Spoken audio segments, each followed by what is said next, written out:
پاکستان نور ہے اور نور کو زوال نہیں. بڑی خوبصورت بات کی تشریح کر رہے تھے ہمارے ذوالفقار احمد چیمہ صاحب. قبلہ واصف صاحب سے پوچھا گیا کہ جی ہمارے ملک کے حالات اتنے خراب ہیں اور ہم بڑے زوال میں جا رہے ہیں، یہ حالات کب ٹھیک ہوں گے؟ تو فرماتے ہیں کہ زوال اس کو ہوتا ہے جو عروج پہ پہنچے. شکر ہے کہ پاکستان ابھی عروج پہ نہیں پہنچا، تم نے کس طرح کہہ دیا کہ ہم زوال میں ہیں. تو انشاءاللہ پاکستان عروج پہ جائے گا، ضرور جائے گا اور قیامت تک قائم دائم رہے گا. یہ بات اس قول کی تشریح ہے کہ پاکستان نور ہے اور نور کو زوال نہیں. ڈر اور خوف جس شخص میں نہ ہو، قرآن پاک میں بیان ہوا ہے کہ اسے اولیاء اللہ کہتے ہیں.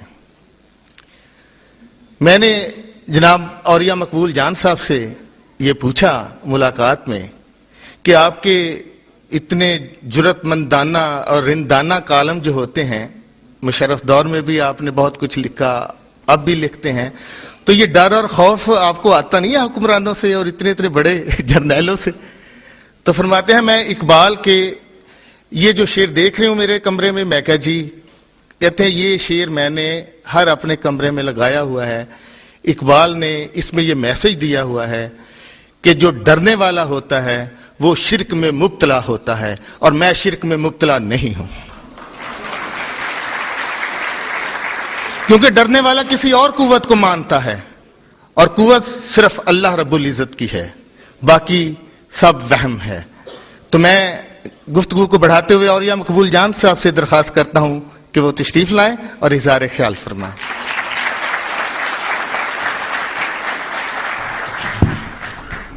نحمدہ و نصلی علی رسول الکریم.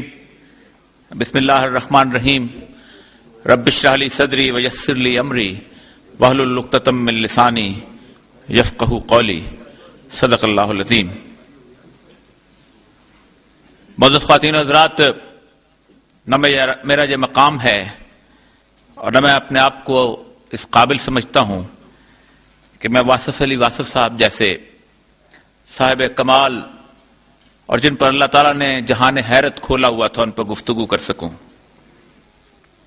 یہ ایک حاضری ہے کہ جو کبھی میں کوئٹہ سے آ کے واصف صاحب کے حضور دیا کرتا تھا اور آج جہاں اس محفل میں دے رہا ہوں.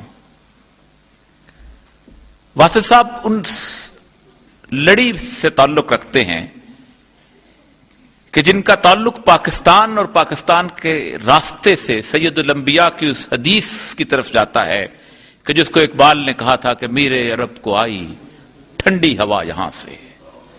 یہ وہ سرزمین ہے جہاں سے سید الانبیاء کو ٹھنڈی ہوا آیا کرتی تھی، جس سے سید الانبیاء کی امیدیں وابستہ تھیں. اور اس کا راستہ جو اقبال نے دکھایا وہی راستہ واصف علی واصف صاحب کو نظر آتا ہے کہ ایسے لوگ جس کے بارے میں سرکار دو عالم صلی اللہ علیہ وسلم نے فرمایا کہ اتقوا فراست المومن، مومن کی فراست سے ڈرو. انہ ینظر بنور اللہ، یہ اللہ کے نور سے دیکھ رہا ہوتا ہے. اس لیے اس نور کے راستے میں روشنی ایک ہی طرح کی ہوتی ہے اور منزل کا تعین بھی ایک طرح کا ہوتا ہے. لیکن کبھی کبھی میں سوچتا ہوں کہ اس سرزمین میں ہم سے کیسی خطا ہو گئی ہے، وہ کون سا جرم ہے کہ ہم اس طرح کار مذلت کے اندر پڑے ہوئے ہیں. ذلت اور رسوائی چاروں طرف ہے، سکون اور اطمینان ہم سے چھن گیا ہے. کیا ہم زندگی کے اندر اس سرزمین کے وارث بھی ہیں یا نہیں، یا کوئی اللہ تعالیٰ کوئی اور وارث پیدا کرنا چاہتا ہے اس دنیا میں؟ یہ سوال بہت عجیب طریقے سے کئی دنوں سے اور کئی مہینوں سے میرے دماغ کے اندر ٹکرا رہا ہے کہ ہم سے ایسی کیا خطا ہو گئی ہے کہ اللہ کی ناراضگی ہم سے ختم نہیں ہوتی. کبھی دنیا کے جغرافیے میں گزشتہ 100-125 سال کے اندر اپنے آپ کو کبھی ڈھونڈ کے دیکھیں تو آپ کو بڑی حیرت ہوگی. آپ کو پتہ ہے کہ 1920 وہ سال ہے کہ جب دنیا میں لیگ آف نیشنز میں پاسپورٹ آیا تھا پہلی دفعہ. یہ جو جغرافیے کی لکیریں ہیں یہ پاکستان ہے، یہ عراق ہے، یہ ایران ہے، یہ افغانستان ہے، یہ انگریز نے اور ان استعماری طاقتوں نے کھینچی تھی تاکہ لوگوں کو تقسیم کیا جائے۔ 1926 میں ویزا ریگولیشنز بنی ہیں اس دنیا کے اندر، اور 1928 کے اندر بارڈر فورسز آئی ہیں کہ کوئی بندہ یہاں سے وہاں اور وہاں سے وہاں نہ جا سکے۔ اس سے پہلے اس کائنات کے اندر یہ چیز تقسیم موجود نہیں تھی۔ چلو تقسیم ہم نے کر دیا گیا، لیکن اس پوری کائنات میں جغرافیے کے اندر دنیا بھر کے مسلمانوں نے ایک وعدہ کیا تھا اللہ سے، کہ الست بربکم قالوا بلا، جو ارواح نے کیا تھا کہ اللہ نے پوچھا کون ہے تمہارا رب، تو ہم نے کہا کیا اللہ نے پوچھا کیا میں تمہارا رب نہیں ہوں، تو آپ نے کہا تم ہمارے رب ہو۔ ہم نے زندگی کے اندر ہوش اور اقرار کے اندر دوسرا وعدہ کیا تھا، ہمارے آباء و اجداد نے کیا اور ہم نے بھی کیا۔ ہم نے کہا یہ جاٹ سکھ ہے اور میں جاٹ مسلمان ہوں، ہمارے درمیان کوئی تمیز نہیں ہے، ہمارے درمیان ایک لکیر کھینچی جا چکی ہے، یہ راجپوت ہندو ہے اور میں راجپوت مسلمان ہوں، یہ سکھ گورکھا ہے اور میں مسلمان گورکھا ہوں۔ اور پھر ہم اس پر رکے نہیں۔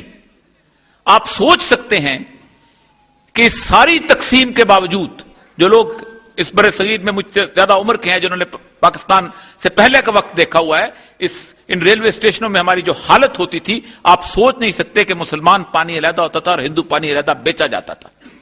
اور جن لوگوں کو خدا توفیق دے تو کبھی ہندوستان جا کے دیکھیں، میں نے 18 شہر گھومے ہیں، کیفیت اس ملک کی یہ ہے، میں انعام بتانا چاہتا ہوں کہ آپ آنکھیں بند کر دیں اور گاڑی کے اندر بیٹھے ہوں اور گاڑی کی کھڑکی کھول دیں تو جہاں سے بدبو آنا شروع ہو جائے گی، سمجھو مسلمانوں کی آبادیاں شروع ہو گئی ہیں۔ دلت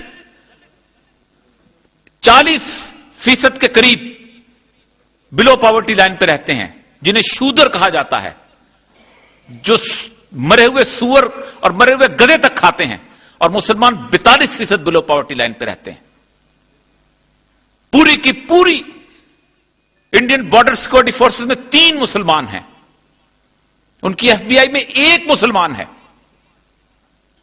یہ وہ نعمت ہے جو ہم نے تخلیق کی تھی، لیکن اس تخلیق میں 10 لاکھ شہداء نے خون دیا تھا، جو اس وجہ سے نہیں کاٹے گئے تھے کہ وہ زبان غیر کی بولتے ہیں، جو اس وجہ سے نہیں کاٹے گئے تھے کہ ان کا رنگ مختلف ہے، جو اس وجہ سے قربان نہیں ہوئے تھے کہ وہ کسی اور نسل، رنگ یا زبان یا عقیدے کے ساتھ وابستہ ہیں، وہ صرف اس لیے ذبح کیے گئے تھے کہ وہ اللہ تعالیٰ اور اللہ کے رسول کو مانتے تھے، اور انہوں نے ایک واضح طور پر لائن کھینچ دی تھی کہ ہم تم سے اس لیے علیحدہ ہیں، بے شک ہمارے دادا پردادا اور چکر دادا ایک تھے، لیکن ہم تم سے اس لیے علیحدہ ہو گئے ہیں کہ ہم محمد عربی صلی اللہ علیہ وسلم کی غلامی ہم نے قبول کر لی۔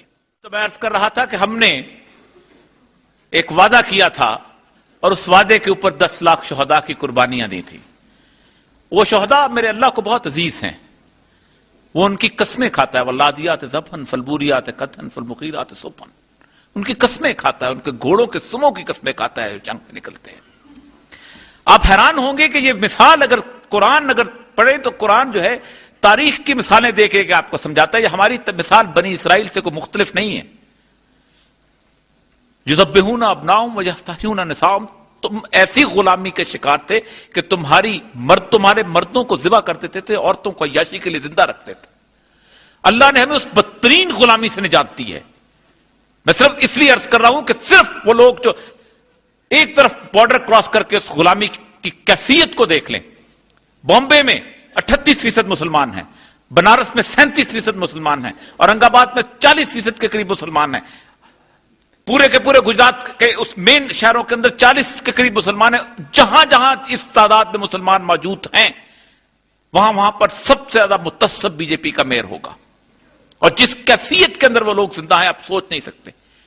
یہ اس غلامی سے آپ کو نجات ملی، جو غلامی آپ تصور نہیں کر سکتے تھے اگر آپ کے ساتھ رہتی۔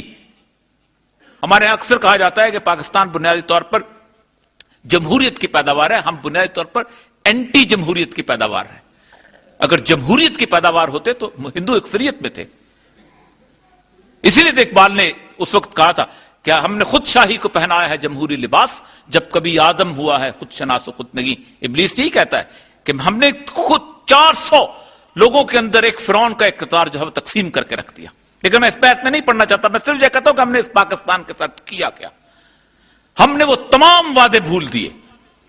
آپ سوچ سکتے ہیں کہ 1.5 سال ہمیں اس بات پہ لگا، 1.5 سال، کہ صرف اس بات کو تسلیم کر لیں کہ اس کائنات کا مالک اللہ تعالیٰ ہے.